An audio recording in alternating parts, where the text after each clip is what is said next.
نحمده ونستعينه ونستغفره ونعوذ بالله من شرور أنفسنا ومن سيئات أعمالنا ومن يهده الله فلا مضل له ومن يضلل فلا هادي له ونشهد أن لا إله إلا الله وحده لا شريك له ونشهد أن محمدا عبده ورسوله أما بعد أعوذ بالله من الشيطان الرجيم بسم الله الرحمن الرحيم يا أيها الناس اتقوا ربكم الذي خلقكم من نفس واحدة وخلق منها زوجها وبث منهما رجالا كثيرا ونساء واتقوا الله الذي تساءلون به والأرحام إن الله كان عليكم رقيبا يا أيها الذين آمنوا اتقوا الله حق تقاته ولا تموتن إلا وأنتم مسلمون يا أيها الذين آمنوا اتقوا الله وقولوا قولا سديدا يغفر لكم ذنوبكم ويصلح لكم أعمالكم ويغفر لكم ذنوبكم ومن يطع الله ورسوله فقد فاز فوزا عظيما وقال رسول الله صلى الله عليه وسلم النكاح من سنتي ومن لم يعمل بسنتي فليس مني وقال رسول الله صلى الله عليه وسلم ومن رغب عن سنتي فليس مني وقال رسول الله صلى الله عليه وسلم علم النكاح وقال رسول الله صلى الله عليه وسلم علم هذا النكاح واجعله في المساجد صدق الله العظيم ورسوله الكريم سبحانك اللهم وبحمدك أشهد أن لا إله إلا أنت أستغفرك وأتوب إليك رب اشرح لي صدري ويسر لي أمري وَالْقَطْرٌ لِلِسَانِ يَبْقَهُ قَوْلِي آیات جو بیان کی گئی مصنوع جو بڑی جاتی ہیں پہلی آیت سورہ نساء سورہ نمبر 4 ہے اور دوسری جو آیت پڑھی گئی وہ سورہ آل عمران سورہ نمبر 3 آیت نمبر 102 ہے اس کے بعد جو دو آیات پڑھی گئی سورہ نساء سورہ نمبر 33 ہے آیت 70 اور 71۔ ایک چیز آپ نے نوٹ کی ہوگی کہ بار بار تقوی کی بات آ رہی ہے۔ پہلے کہا کہ اے لوگوں، پہلی آیت کا ترجمہ بیان کرتا ہوں کہ اے لوگوں یا ایھا الناس اتقوا ربکم الذی خلقکم من نفس واحدہ، کہ اے لوگوں اللہ کا تقوی اختیار کرو، ڈرو اللہ سے، اس رب سے جس نے تمہیں ایک جان سے پیدا کیا۔ ہم سب آدم علیہ السلام کی اولاد ہیں الحمدللہ، نبی رحمت صلی اللہ علیہ وسلم نے جب خطبہ حجۃ الوداع دیا تو آپ نے فرمایا کہ تم سب آدم علیہ السلام کی اولاد ہو، اور آدم کو اللہ سبحانہ وتعالیٰ نے مٹی سے پیدا فرمایا، اور تم نے کسی پر کوئی فضیلت نہیں، نہ کسی گھوڑے کو کالے پر اور نہ کسی کالے کو گھوڑے پر، اور نہ ہی کسی عربی کو عجم پر اور نہ ہی کسی عجمی کو عرب پر۔ اللہ کے نزدیک جو سب سے زیادہ عزت والی چیز ہے ان اتقاکم عند اللہ اتقاکم، کہ بے شک اللہ کے نزدیک تم میں سب سے زیادہ عزت والا ہے، سب سے زیادہ ان اکرمکم عند اللہ اتقاکم، جو سب سے زیادہ اللہ سے ڈرنے والا ہے۔ تو پہلی آیت میں اللہ فرما رہے ہیں کہ ہم نے تمہیں ایک جان سے پیدا کیا، ہم سب آدم علیہ السلام کی اولاد ہیں، اور اس رشتے سے پوری کی پوری دنیا ایک رشتے میں تبدیل ہے۔ ہم سب انسانی رشتے میں ایک دوسرے کے قریب ہیں، کیونکہ ہم سب ایک ہی آدم کی اولاد ہیں، اور پھر انہیں سے ان کا جوڑا بنا دیا حوا علیہ السلام، اور پھر ان سے کثیر تعداد توقع کی تعداد ہے الحمدللہ مرد اور عورت دنیا میں کھلا دی۔ اللہ فرمائے ڈرو اس ذات سے جس سے تم سوال کرتے ہو، جس سے تم مانگتے ہو، اور رحم کی رشتوں کے بارے میں اللہ سے ڈرو، بے شک اللہ تم سب پر نگہبان ہے۔ دوسری آیت جو سورہ آل عمران کی آیت نمبر 102 ہے، اللہ مجھے اور آپ ہم سب کو بلا رہے ہیں کہ یا ایھا الذین آمنوا اتقوا اللہ حق تقاتہ، اے لوگوں اے ایمان والو، ایمان کے دعوے دارو، اللہ کا تقوی اختیار کرو جتنا کہ تقوی اختیار کرنے کا حق ہے۔ جب یہ آیت نازل ہوئی تو نبی صلی اللہ علیہ وسلم کے پاس صحابہ کہا اللہ کے رسول صلی اللہ علیہ وسلم اللہ کا تقوی اور حق کون ادا کر سکتا ہے؟ تو سورۃ تغابن میں اللہ نے آسانی کر دی، فاتقوا اللہ ما استطعتم، اللہ فرما رہے کہ چلو اتنا تقوی تو ضرور اختیار کرو جتنا تمہیں استطاعت ہے۔ اور ہر شخص اپنی استطاعت کے بارے میں جانتا ہے کہ دنیا میں ہمارے پاس کتنی استطاعت ہے، دنیاوی علم کے لیے کتنی استطاعت ہے، دنیاوی کاروبار کے لیے کتنی استطاعت ہے، دین کے معاملے میں ہماری استطاعت کہاں ہے؟ اس کا حساب تو اللہ اور میرے اور کیا اللہ اور آپ کے درمیان ہی ہے، کیونکہ اس کا حساب کوئی بھی کسی کا نہیں کر سکتا۔ تیسری جو دو آیات تلاوت کی گئی وہ سورہ الاحزاب کی آیت نمبر 70 اور 71، جس میں اللہ سبحانہ وتعالیٰ فرما رہے ہیں کہ اے لوگوں اللہ کا تقوی اختیار کرو اور بات کرو وہ بالکل سیدھی بات۔ کیا کہے اللہ تمہارے اعمال کو سنوار دے گا، تمہارے گناہوں کو ڈھانپ دے گا، اور جو بھی وَمَن یُطِعِ اللَّهَ وَرَسُولَهُ، جو بھی اللہ اور اس کے رسول کی بات کرے گا فَقَدْ فَازَ فَوْزًا عَظِیمًا، تو یقیناً اس نے بہت بڑی کامیابی پائی۔ اللہ اور اس کے رسول کی بات، دیکھیں اللہ سے محبت کے دعوے اور نبی صلی اللہ علیہ وسلم سے محبت کے دعوے الحمدللہ ہم سب کرتے ہیں، تو رکھتے بھی ہیں، الحمدللہ کرتے بھی ہیں۔ میں سمجھتا ہوں اس امت کا ہر امتی چاہے کسی بھی اسکول و کالج سے ہو، ہر شخص جو ہے نبی صلی اللہ علیہ وسلم سے محبت کرنا ہے، لیکن محبت کے تقاضے جو ہیں انشاءاللہ اس پر اللہ نے جہاں تو بات کریں گے۔ بات کیونکہ نکاح کی ہے تو خطبہ حجۃ الوداع میں نبی صلی اللہ علیہ وسلم فرمایا کہ اے لوگوں اللہ کا تقوی اختیار کرو، ڈرو اس رب سے جس کے نام کے ساتھ عورتوں کے بارے میں تم اللہ سے ڈرو کہ اللہ کے نام کے ساتھ تم نے انہیں اپنے لیے حلال کیا ہے۔ میاں اور بیوی، شوہر اور بیوی، یہ ایک ایسا تعلق ہے جو ایک خاندان کی بنیاد بنتا ہے، الحمدللہ ہم سب جانتے ہیں۔ اور اگر ہم قرآن شروع کرتے ہیں سورہ البقرہ سے، تو جہاں اللہ نے اس امت کے ساتھ اس امت کو اس کو معذور کیا، بنی اسرائیل کو پہلے پورے رکوع کرتے ہیں 22 21 بنی اسرائیل، انہی کے بارے میں انہوں نے کیا کیا غلطیاں کی، پھر اللہ فرما رہے ہیں کذالک جعلنا امۃ وسطا لتکونوا شہداء علی الناس، اب تمہیں بہترین امت بنایا گیا ہے، تم لوگوں پر کیا گواہی دو گے، تم لوگوں کے پاس اللہ کا دین لے کے جاؤ گے۔ وَيَكُونَ الرَّسُولُ عَلَيْكُمْ شَهِيدًا، اور رسول صلی اللہ علیہ وسلم ہم پر گواہی دیں گے کہ ہم نے اپنا کام کیا کیا نہیں کیا۔ نکاح جو ہے یہ کتنا ضروری ہے، سورہ نور کی آیت نمبر 32 ہے، اللہ فرما رہے ہیں وَأَنكِحُوا الْأَيَامَ مِنكُمْ، کہ تم میں جتنے بھی غیر شادی شدہ لوگ ہیں، چاہے وہ لڑکی یا لڑکا جو کنوارے ہیں جس طرح رکھتے ہیں وہ ہوں، چاہے طلاق یافتہ مرد ہو، مطلقہ عورت ہو، چاہے رندوا مرد ہو یا بیوہ عورت ہو، جتنے بھی معاشرے میں جڑت ہیں سب کے نکاح۔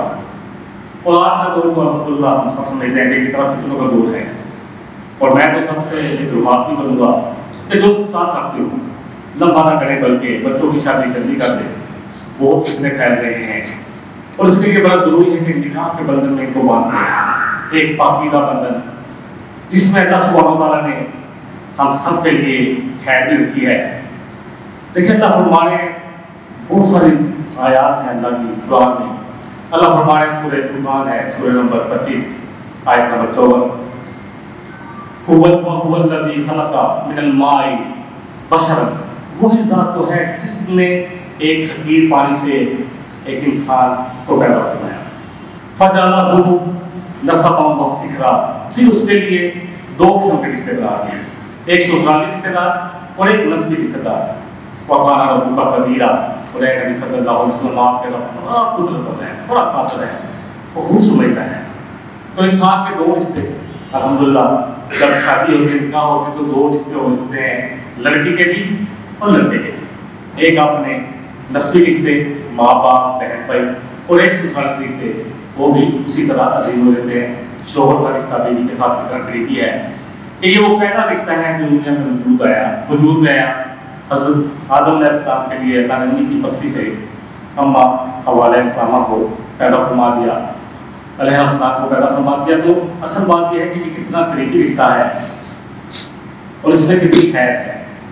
نبی رحمت صلی اللہ علیہ وسلم بہت ساری حدیثیں آپ صلی اللہ علیہ وسلم کی ہے، جیسے میں نے پہلے اس خطبے میں پڑھی کہ آپ نے فرمایا کہ نکاح میری سنت ہے، اور جو میری سنت پر عمل نہیں کرتا وہ مجھ میں سے نہیں ہے. اور پھر فرمایا من غضب عن سنتی فلیس منی، کہ جس کو میری سنت سے رغبت نہیں ہے وہ مجھ میں سے نہیں ہے. نکاح کو آسان کرنا چاہیے. ترمذی کی حدیث ہے، بڑی خوبصورت حدیث ہے. نبی رحمت صلی اللہ علیہ وسلم نے فرمایا کہ جب تمہارے پاس کوئی ایسا رشتہ ہے بیٹی یا بہن کے لیے جس کے اخلاق کو دین سے تم مطمئن ہو، تم رشتہ کر دیا کرو. صحابہ نے پوچھا، 3 دفعہ پوچھا کہ اگر اس میں کچھ ہو، یعنی کچھ نہ کچھ انہوں نے کمزوری بتائی ہوگی. آپ نے 3 دفعہ یہ بات دہرائی کہ تم رشتہ کر دیا کرو ورنہ زمین پر فتنہ اور فساد پھیلے گا. جلد رشتے کرنے چاہیے تاکہ ہم پروٹیکشن میں آئیں. دیکھیں پروٹیکشن ہے نا، ایک عورت کو کتنی پروٹیکشن ہے اپنے باپ کے گھر، پھر اپنے بھائی سے، پھر جب وہ اپنے شوہر کے پاس آ جاتی ہے اس سے، اور پھر جب اللہ اس کو بیٹا دیتا ہے اور بیٹا بھی اس کے لیے پروٹیکشن ہے. کیونکہ اللہ فرما رہے ہیں آپ سورہ نساء پڑھیں گے، سورہ نمبر 4 ہے، آیت 24 ہے.